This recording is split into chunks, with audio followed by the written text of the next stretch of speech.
Affiong Affiong gerade gesagt hat, I think it's time to move forward. Wir gehen jetzt in den Block, der überschrieben ist, die Herausforderungen Afrika zu überdenken und die Perspektiven, es neu zu gestalten.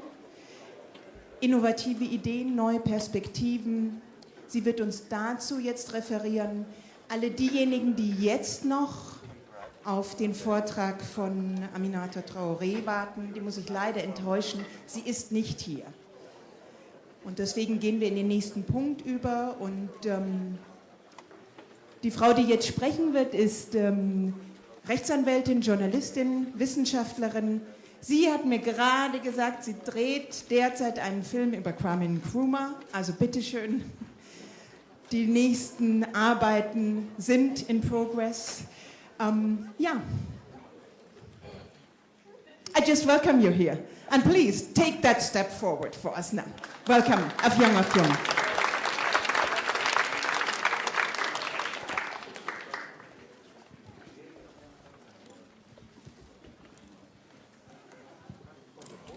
Greetings, everybody. Greetings. I hope I don't speak too fast. My name is Affiong from Moyo wa Taifa. It's a Swahili word. It means heart of the nation. And I'm also the director of the Moyo Pan-African Solidarity Center. We're based in Accra, Ghana, and in London in the UK. First of all, I bring you warm revolutionary greetings from Moyo. We are at crossroads in our history as a people, and we need to recognize that. In the earlier discussion, there was what some people think, call a lot of emotion shown. But you see, we only show that emotion precisely because we do not know our history. Because if we knew our history and understood it, we would understand that the murder of Lumumba and the overthrow of Nkrumah and the killing of the rest of our revolutionary forces are a logistical pattern.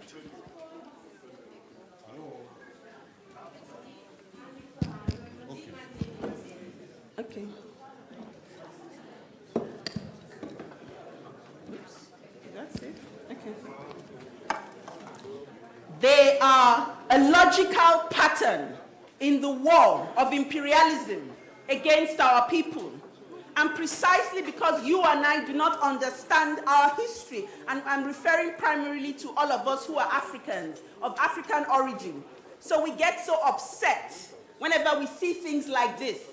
Instead of going to study our history and understand the trajectory and the patterns of imperialism, of the slavery, of colonialism, and today of neo-colonialism, which is the new colonialism. If we understood that, we would not get so upset.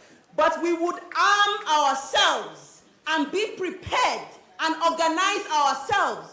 But how many of us who were expressing so much anger and hurt today, how many of us are in organizations? How many of us? Very few. We think that coming to conferences like this is where we come to talk, to get angry, to get upset. How many of us are in organizations? If you are not in an organization, if you are not in a fighting organization, then you are part of the problem. Yeah.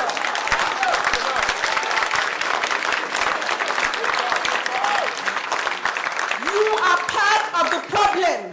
And you are part of the problem precisely because you are not part of the solution. Oh, bravo! Individualism is the cancer that affects us as Africans. Individualism is what stops us from winning and defeating imperialism and neo-colonialism and white supremacy.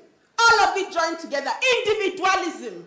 So when I hear all this talk, I get so bored and fed up because it's just hot talk. And maybe you come once in 2 years to come and let off your steam and your pressure.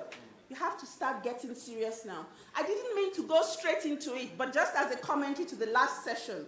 But first of all, let me do something. I wasn't here in the morning when we started, so I don't know how we started. But I don't know if we opened opened our session of our day with libation, because that is what we do as Africans. And sometimes we get so westernized, even we ourselves become so westernized that we think some things are not proper anymore. But this is why we lose our struggle, because we are being separated from ourselves. We are being turned into something that we are not.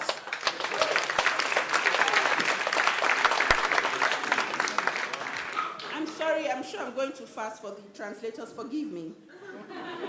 When you are agitated, that's what happens. So let me start. And I should have started that before launching into the attack on emotions, by first speaking libation, because usually we would pour libation, but I can't do that now, so I want to speak libation and call on the memories of our ancestors, freedom fighters. One of them in whose memory we are here today, Patrice Emery Lumumba. I want to speak libation to the name of another freedom fighter, Thomas Sankara. I want to speak libation and call on the name, because we have male ancestors and we have female ancestors who fought equally in our battle for liberation. I want to call on the name of Mbuya Nehanda from Zimbabwe. She was a spiritual leader and she organized our people. I want to call the name of Nani of the Maroons from Jamaica, who organized the freedom of our people. I want to call the name of Nanaya Santewa, who stood up when the men would not fight and decided to face the British down. I call on the name of Osajefo Dr. Kwame Nkrumah, in whose memory I come here today to share with you. Our history is rich and it's full of fighters, freedom fighters for our liberation. Our history is not the history of a weak people or the history of a defeated people. It's the history of a powerful people who have stood up to fight. I want to speak libation to the name of Marcus Mosiah Garvey, another freedom fighter who stood up for us. There are so many, many more names. Another person is Queen Nzinga from Angola, another warrior queen. Our history is full of our ancestors. And the challenge for you and I today is, how will we be remembered? Not for us to come and let off air about what imperialists did to Lumumba, because the imperialists will continue to act in their own self-interest. When will Africans start to act in their own self-interest? And you know that as we have freedom fighter leaders, we also have traitors, treacherous leaders. And the most popular one today is called Barack Obama. Yeah. Some people are not happy because some of you thought that was our savior and our Messiah. But that's where you continue to go wrong, because we refuse to see the enemy for who he really is. And the enemy is not just about color. Sometimes the enemy looks just like us. And you must understand this, that apart from the question of race, and that is a very obvious question that we must not run away from, there is also the more fundamental question of class interests. And as a woman, there is also the fundamental question of gender oppression.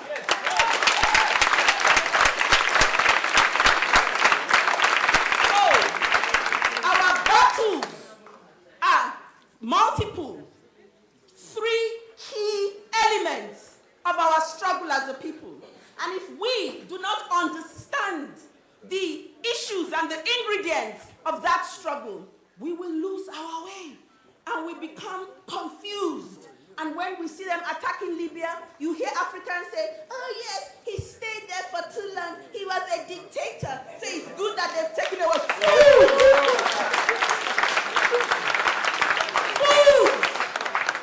Imperialism continues to fool us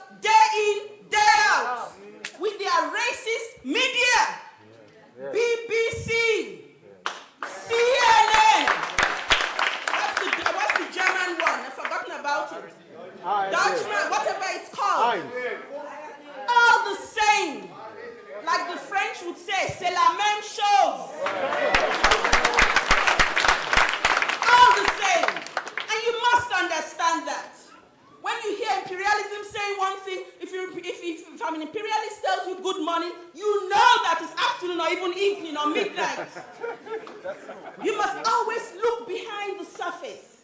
But let me attempt to get back onto the trajectory of my presentation. But this is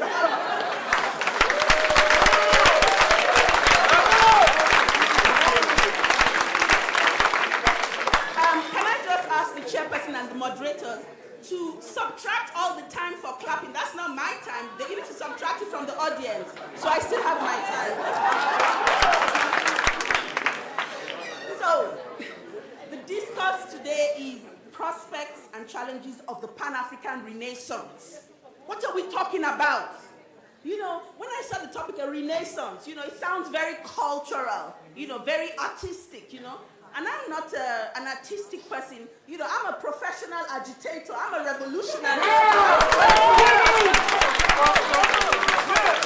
So I thought to myself, I said, oh my God, you know, they're going to lose me now. I don't know, Renaissance, you know. And I certainly don't speak any French. But, you know, I got to understand that, you know, it's at the end of the day, what we are saying, you see, so this is in nice English, challenges and prospects of Pan-African Renaissance. What we're saying in simple English is prospects of the African Revolution. That's what it's about. That's what it's about. And a lot of people, when they hear the word revolution, they become quite scared. Oh my God, so much blood. Look at how much blood imperialism shed in Libya.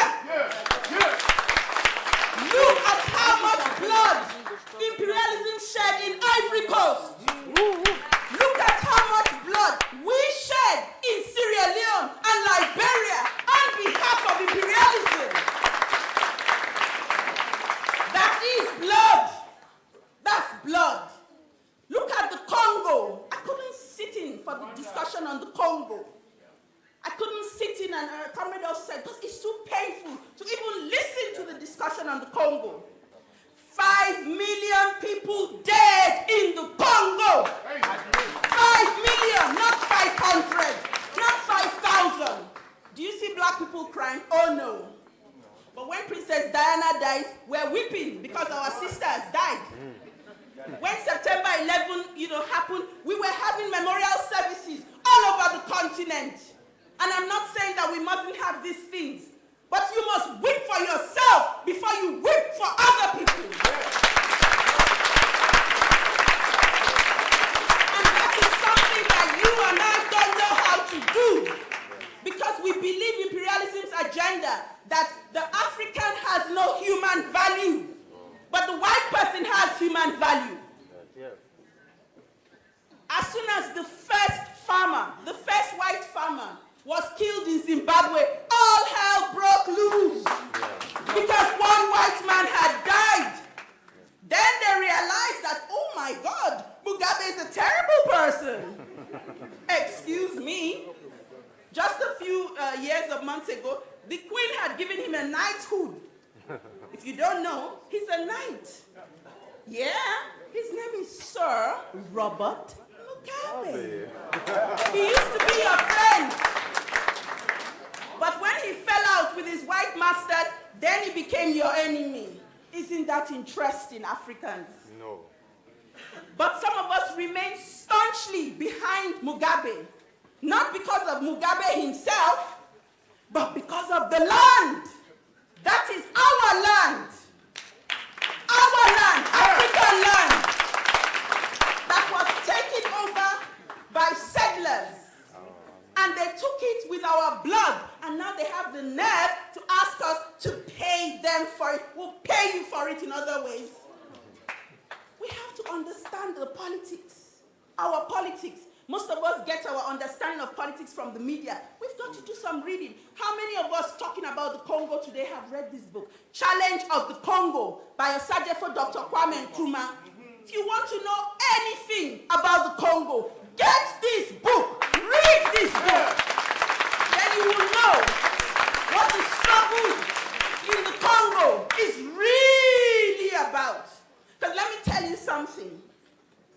Lumumba, Patrick Lumumba, I didn't know him. I never met him. I wasn't born when they killed him. It is Lumumba's ideas, his vision, that continues to remain relevant to us as Africans. That is the power of Lumumba. Yeah. That is the power of Nkrumah. So it's not about the man. His son may feel an emotional connection, has an emotional connection, because that is his dad. But Lumumba is not my dad. He's a freedom fighter for me. That is his essence. And he represents all the things I'm looking for in my life. All the things that we want to bequeath to our people. That is the power of Lumumba. That is the power of Nkrumah. That they represent our outstanding hunger for African liberation. That they dared to show us that you can fight imperialism. And of course, it seems as if whenever anybody stands up to fight imperialism, they take us out. They kill us. Then we've got to learn that lesson and see how we organize and counter-organize against that. To stop getting angry that they killed him. They're acting in their own self-interest. Where were we? Did we organize enough to, counter that? Even till today. By the way, the moderator, asked me a question. What are you doing? Right now, as we speak, our organization, we're also putting together a documentary on Nkrumah's life and the CIA coup of 1966. Because that is the one coup in the world by imperialism that affected not just Ghana, but the whole of the African continent and the whole race of black people, wherever we are. By one major strike, American imperialism, supported by the British and the French, were able to hijack our revolution and take us back 50 years back. That's what they did with the CIA coup of 1966. But how many of us have studied that? So we don't make the same mistakes again today.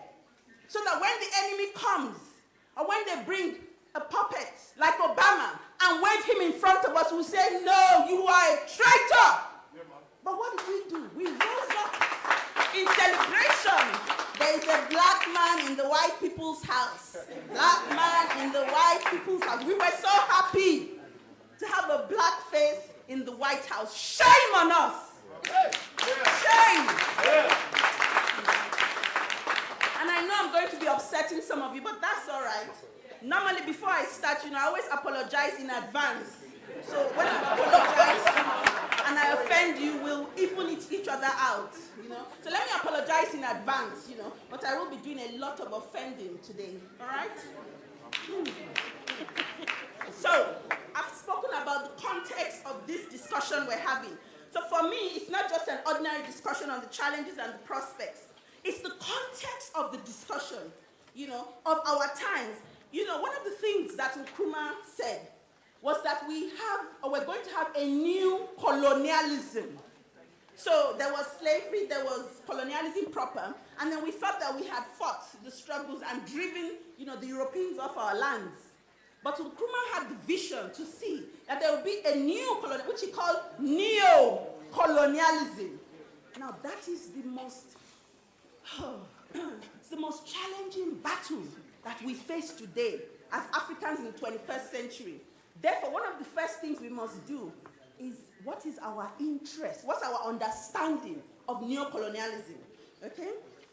And for me, it is within this context that I stand before you today to discuss this contextualization and issues of African liberation, because that's the bottom line. People were asking and say, oh, we should be having this meeting in Africa, we should be doing this. Look, we can even go and have a meeting on the moon if we're there. Wherever you are, organize. Stop moaning. If you want to go to Africa and have a meeting, let's get on the plane and go home. And that's true. Ultimately, Africa is the main theater of struggle, because that is our homeland. All of us. And when we talk about us Africans, we're not talking about those of us that come from Nigeria, Gambia, Congo. We are talking about Africans in America, Africans in Europe, Africans in South America, people we call Brazilians, people we call African Americans, Black Brits, Africans all over the world. Because globalization, they globalized us before they even developed the concept of economic globalization. We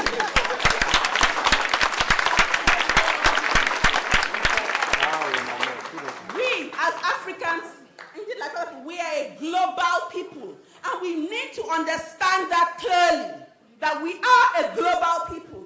And so we must use all of our resources, whether they are human, financial, material, spiritual, mental, cultural, political, economic, all of our resources must be mobilized in the course of the African Revolution. So we need to be very clear about that. Because one of our weaknesses as a people is this thing that people refer to as tribalism. I don't call it that because this is what Europeans like. You know, when they meet, you say, oh, hello. And you say, where are you from? So, oh, I'm from Nigeria. Oh, which tribe are you from? I said, which tribe are you from?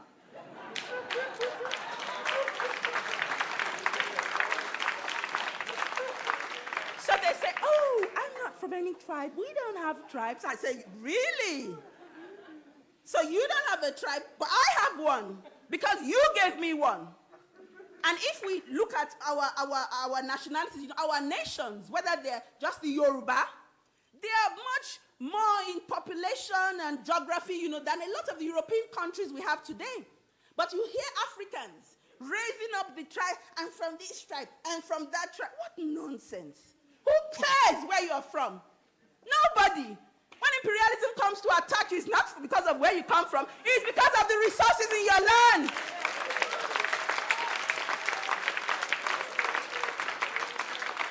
The earlier you understand that, the better for you. So in Nigeria, for example, you know, there's an agitation now. We must split up. We must split up. If we split up, our bourgeoisie, our elites will also split with us and continue to oppress us in our smaller nations. The other weapon that imperialism uses, which is a challenge for a Pan-African renaissance, there's religion. Some of us, you know, with all our radical rhetorics, it's shocking. We are still deeply Christian, deeply Muslim, deeply this, deeply everything but African. You see, the clapping has gone down because there's a lot of intention in the room. And we can't understand as long as you continue to see and to understand God and the Creator through the lenses of another race, you will never know freedom in your life. Never. Religion is a cultural understanding of the spiritual. That's why Indians are Buddhists and these Jews are that and this and that. It's just an expression, an attempt to understand, you know, the supernatural. So when we as Africans continue the denigration, you hear Africans say, oh, that's fetish. Like some people, you know, when they see the cowries, oh, that's fetish. Do you know what it is? You know, this is where the problem is here, in the head. In the head. And if we don't fix that problem in the head and in the mind, we ain't going nowhere. You see, the Chinese are coming to Africa, right? Or they're already there. They're going to bring their own God, Confucius, so whatever it is they practice. And you'll see Africans there, you know, worshiping. There must be a cultural revolution also.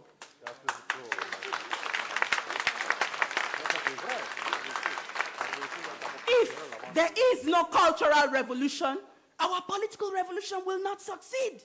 It will be hijacked and defeated. Because while we've done half of it here in the mind, because there's here and then there's here.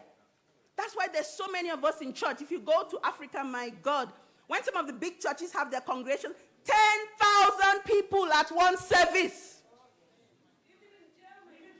Well, you know, I can't even talk about, because when they have their revivals in Nigeria, do you know there's no space for them in the city? They have to give them space outside. 2 million people turn up, looking for redemption, looking for the Messiah. But we have to understand that because the state has failed them, society has failed them, only Jesus has not failed them. And the reason why that hasn't happened is that they're most unlikely to meet him.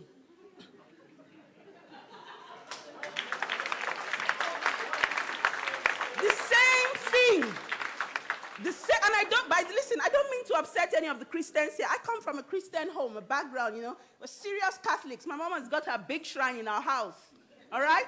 So I know what I'm talking about. But in coming into revolutionary consciousness, you begin to ask yourself questions. You begin to free your mind. If we want to get free, because there's some of us who don't want to get free. I must tell you that. There are a lot of, they want to be a bit more comfortable. They want to have access to the same privileges that white people have. Not understanding that Europeans had to steal our resources and murder our people before accessing those privileges. So,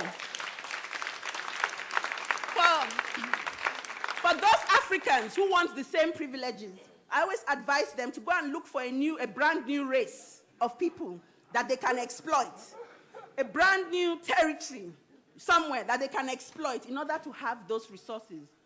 Because some of us want orange juice without oranges. We want freedom without struggle. That's what some of us want. That's why we wait for the Messiah. Because you see, the Messiah is going to bring it, you see. We'll be folding our arms like this, and the Messiah will bring it right up to us. Say, here you go, good people. You deserve it. You're deceiving yourselves. And if we're not careful, in the next 30, 40, and 50 years, our children will come again, whether we assemble in London, in Lagos, in Accra, in wherever, and have the same discussion all over again.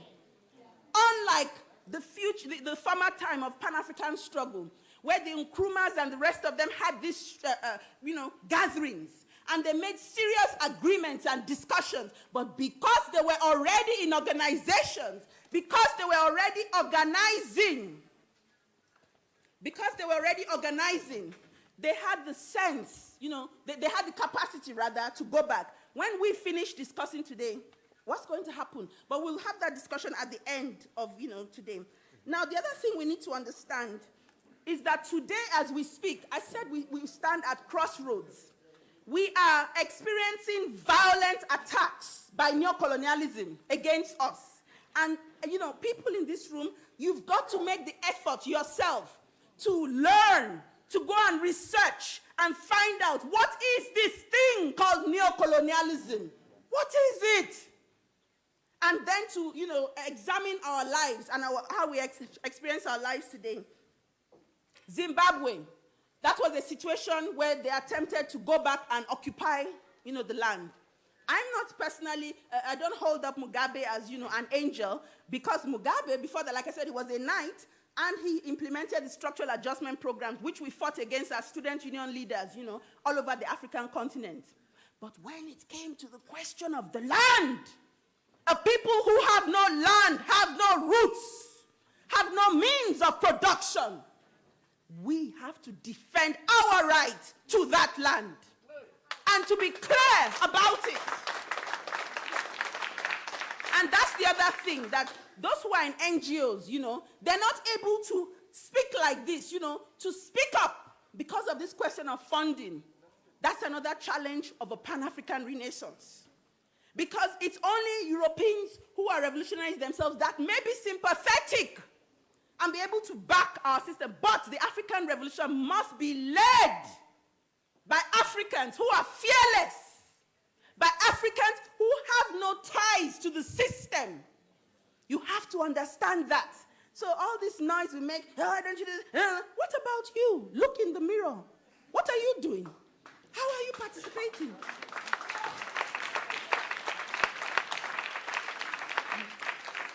We saw what happened in Ivory Coast, how the French went in so blatantly to take out, Gbagbo. Gbagbo is no friend of ours, or no friend of mine, but that was an attack on us as a people. When I saw the pictures, when they captured him, and I saw the pictures, I felt humiliated personally as an African. Revolutionaries and organizers, we are in trouble. It means that we have not done our work the way it needs to be done to raise the consciousness of our people. so they understand and are able to analyze issues. Sierra Leone, the fight ultimately was about the resources in the land and who would access those resources on behalf of imperialism. And you see how Tony Liar Blair quickly went there, smiling with his fake smile and his lying tongue, to go and say he's assisting them. Diamonds! Diamonds! Liberia. Rubber. Tire. If you don't have any resources in your land, if you like kill everybody and all your dogs and your cats and your animals, nobody ain't coming there. Nobody ain't coming there. So, what is a renaissance? What do we mean by renaissance? It's this coming back of our consciousness, of our organization, of our mobilization for our freedom and our dignity as a people. That's what a Pan-African Renaissance is about. Why do we need a renaissance? It's probably obvious. Because, look at a criminal like Tony Blair. He says Africa is a scar on the wall. A criminal! Tell it, Sarkozy, he isn't even, he's worse. He's a criminal clown. Or a clowning criminal. You see, Sarkozy, I don't think too many people take him seriously, maybe except his wife. I don't even think she takes him seriously. You see? So he's a clown, but he's a dangerous clown, still a clown. So when these kind of clowns begin to say these things, and you see African leaders, like puppets, when they're talking to European leaders, they stand like this. If any of us went to see them, they'll be like this.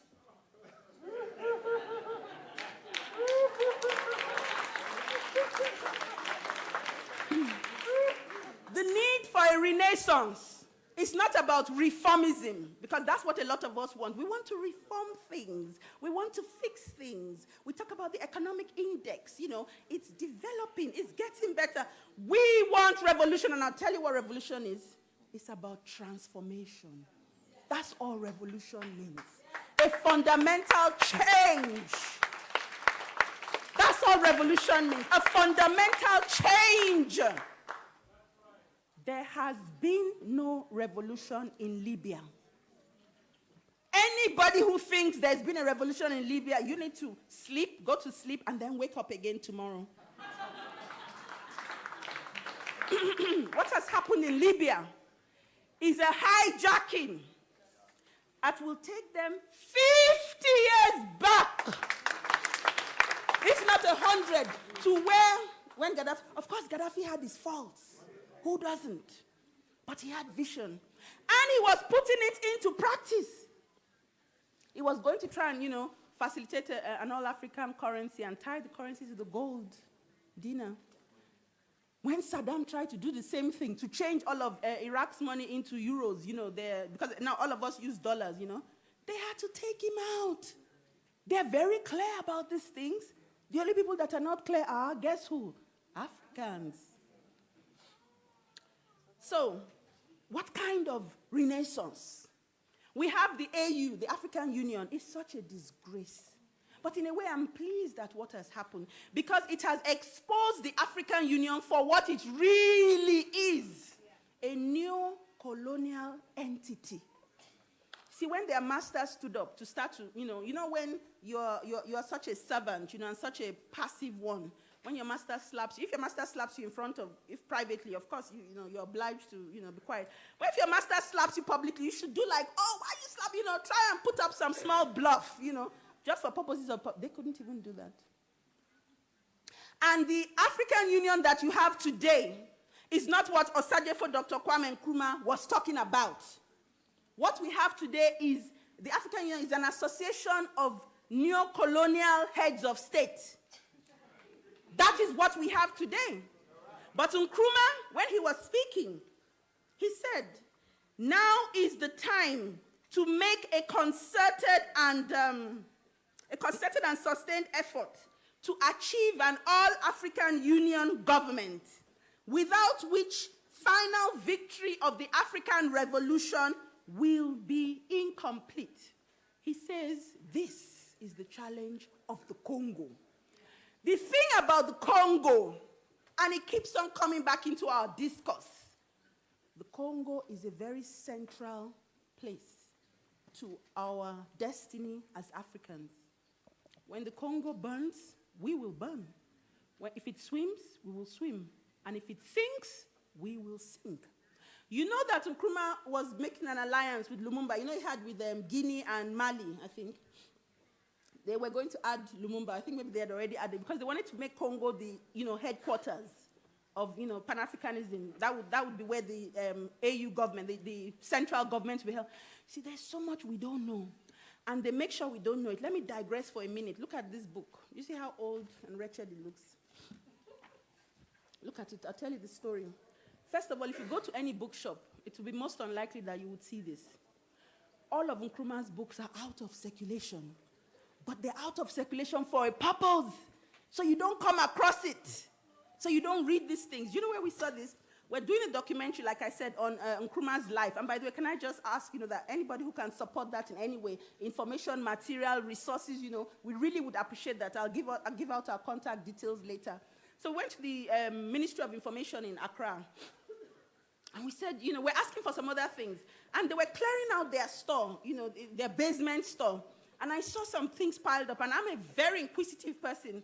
So I said, oh, Madam Pacho, what's that? They said, oh, some old useless books that we've had there for a long time. We're going to clear them out. I said, let me see. I almost fainted when I saw Nkrumah's classics. These things, they're like gold for us. But our people were going to throw them out. Look at the books. Do you know she was so disgusted when I asked for it? Because she couldn't imagine why. These are the original old copies. The first copies. And then I said, do you have more? She said, Mother, I've given you one. Just take it. You wanted to dash me. I said, no. I said, I'll buy them. She said, hey. I said, that means you have money. She went to bring the books. I couldn't, and she sold them for like nothing. Look, I had to calm myself down. I had to say, so that she doesn't see the reaction, And I bought all the books in that basement for absolutely nothing. But the point I'm trying to make to you is that this is a state of our minds. This is where we were. But if we were buying some European book or some of these other things, oh my God, she would know the price of it because of value. It's about value. What value do you give to yourself? What value do you give to your history? What value do you give to your struggle? Most of you don't give any value to your struggle or your freedom. That's why you only come to things like this. Now and again, you come to grace this place with your presence. And I'm talking about to the Africans, not talking to the Europeans. Precisely, but if it's church, every Sunday we're there. Or if it's mosque, unfailingly, every Friday. Let's get back. One of the things Nkrumah said was, seek ye first the political kingdom, and all other things will come unto you. Sometimes some people say, well, if you look back at what Nkrumah did, maybe he should have sought first the economic kingdom. That is half true, in the sense that your politics is what defines your economics. So if your politics is not right, your economics will never be right. So we need to have that clarity. What is our politics? Now, if you look today in the modern world, our discussion now is democracy, good governance, all this. No! Liberation! Freedom! Means of production. Means of production. Who produces? How is the wealth shared? These are the issues. And that's why for some people they call it a class analysis. Absolutely. That's how this, somebody has been there for 42 years. Elizabeth, Queen of England, she's been there for how many years? Have you complained about it? They haven't given you permission to complain yet, so you won't complain. But you're complaining about Gaddafi. Let me begin to round up. I want to put things clear, and I hope we'll have time to exchange in the question and answer session. Challenges and prospects. What are the challenges and prospects of a Pan-African Renaissance? I'll talk about challenges and I'll talk about, the prospects, side by side. The main challenge, I think, is neo-colonialism. The new colonialism. White power in a black face. That's what neo-colonialism is now. White power in a black face. Obama, that's a picture, a classic picture of neo-colonialism. Goodluck Jonathan in Nigeria, classic picture of neo-colonialism. And the vast majority of the African leaders on the continent, the vast majority of them, those are classic pictures of neo-colonialism. Because what they support is still imperialist institutions' agendas, but they have a black face. So for example, when tomorrow the president of Nigeria maybe comes from the part of Nigeria I come from, you suddenly hear that I've become quiet. Affiong has become very quiet. Because the president is from her part of the country, and she can't be seen to be attacking him because she just might get a job tomorrow. And that's the other thing about us, you and I. We ourselves are traitors because our jobs, our stomachs define our politics. So we have to begin to rebuild independent institutions. And that starts with even basic things like our media. You must have your own people's media. The internet is available for that now. What is your challenge? What is your own skill? Where is your gift? Because like Marcus Garvey said, it says, rise up, you mighty race, for you can accomplish whatever you will. And that is true. Neocolonialism, that's a major challenge in all its, masks. And that's the thing. Must learn to unmask and recognize neocolonialism wherever we meet it, even when we see it in ourselves. And let me talk about culture for 1 minute.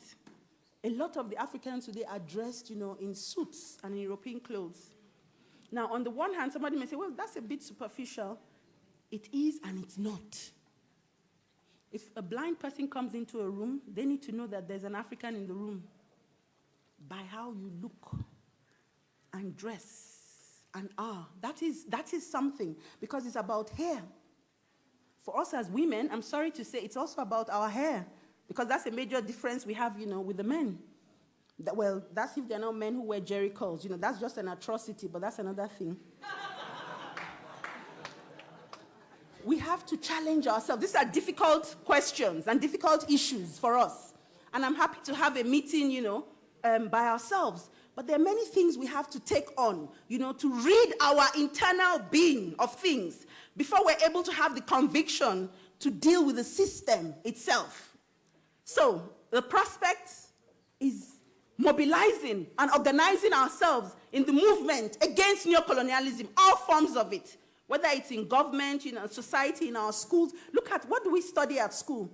For example, on the continent, we don't study our own history. We are experts in European history, but we know nothing about ourselves. So even though we know our neocolonial governments won't change that, we've got to change that. Develop Saturday schools for the children.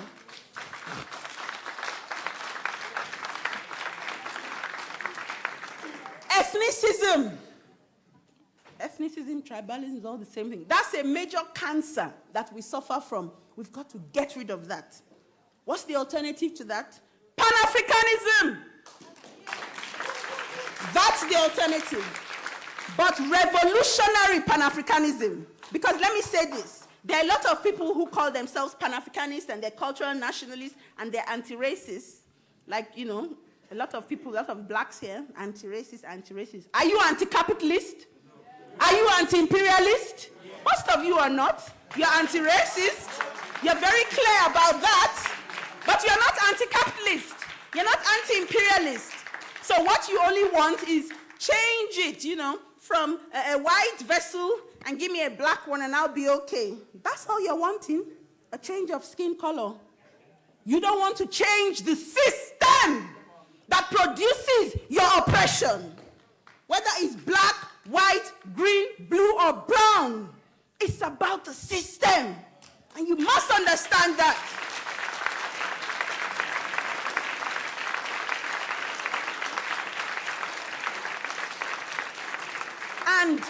And don't be fooled when you see a black person holding up the system. He's even more dangerous than a white person. And do you know why he's more dangerous than a white person? Because if I see a white person holding up an exploitative system against me, it's very easy for me. I'm able to know just why our colonial struggles were able to go so clearly. Because we could see the enemy. And we knew that this is not your land. What are you doing here? You need to carry yourselves back to Europe. But when they went and they got replaced by their black versions, we were confused. That is neocolonialism. And the black versions continued the exact system that their white counterparts left behind. You must understand that. Because if you allow that to confuse you, we will not be free. At the same time, I'm very clear also about white supremacy. And I make no apologies about that. That is the major cancer in the world today, white supremacy. We have to be clear also about that. But you also have to know that there are a lot of black people who facilitate and, support the engine of white supremacy. And of course, the solution to white supremacy is not black supremacy. Better be clear about that too. It's person supremacy, people supremacy.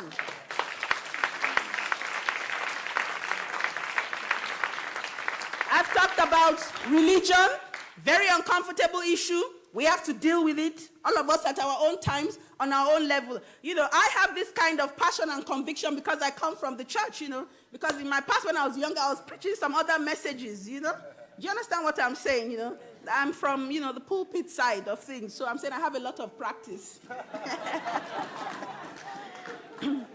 Elitism. A lot of us, we see ourselves, we are the leaders, we are the elites. We are more educated than our not so educated ones. So we will go and liberate the mass. See, that's the difference between a lot of African leaders and somebody like Fidel Castro. Because they make sure that the vast majority of Cubans are conscious. So if you go to war with Cuba, each Cuban knows and understands what's happening. But if you come to war with any African country, half of them, like what happened in Libya, they'll welcome the oppressor.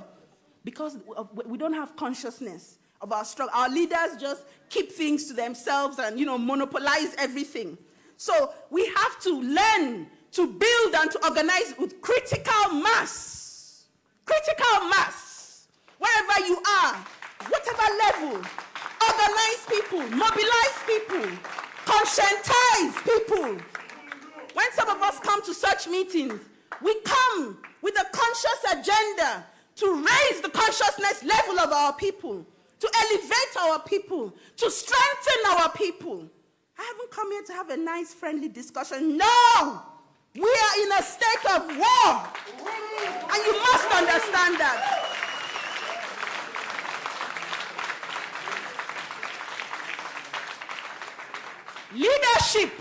Leadership. That's another challenge. It's also a prospect. Our history is also full of traitors and treacherous leaders and sellouts. But it's also full of revolutionary leadership. And we know their names, some of them. But the question is this: where will you be? On what side will you be? And leadership is not just being at the top. Leadership is the ability to find solutions to problems. So wherever you are, be a leader. Provide leadership.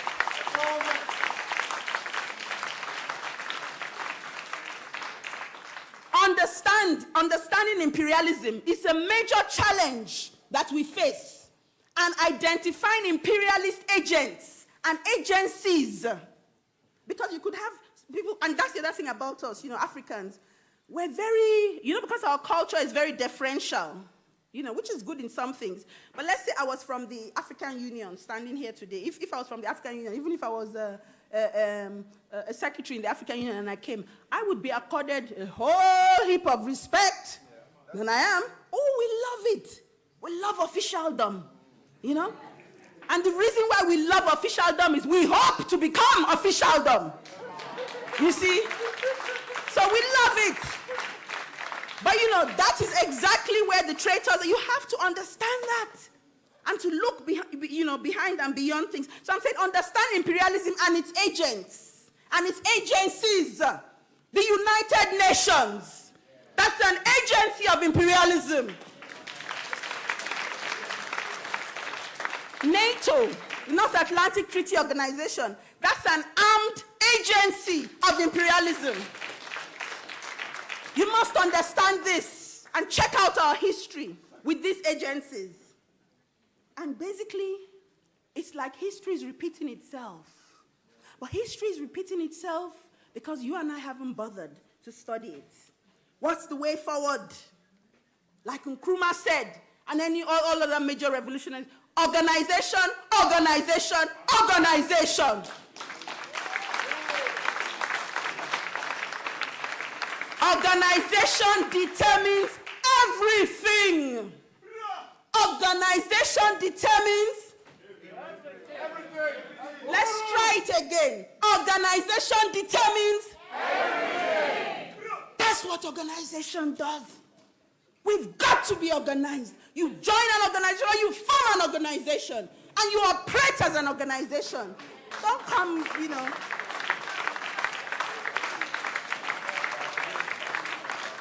Don't come complaining and moaning about how terrible racism is. Of course it's terrible.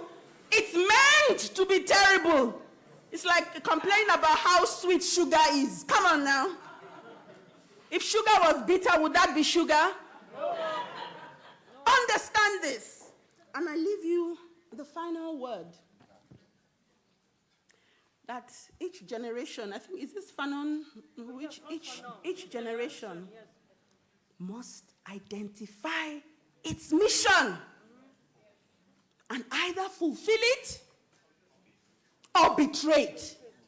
My sisters and my brothers, what will you do? Good afternoon.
So, finally, ladies in the house, is it?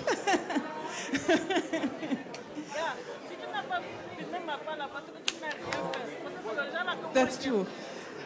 Ich denke, wir können davon ausgehen, dass die angekündigte Grundsatzrede von Frau Traoré nicht entfallen ist, weil wir jetzt einer solchen beigewohnt haben. Herzlichen Dank. Affiong, Affiong.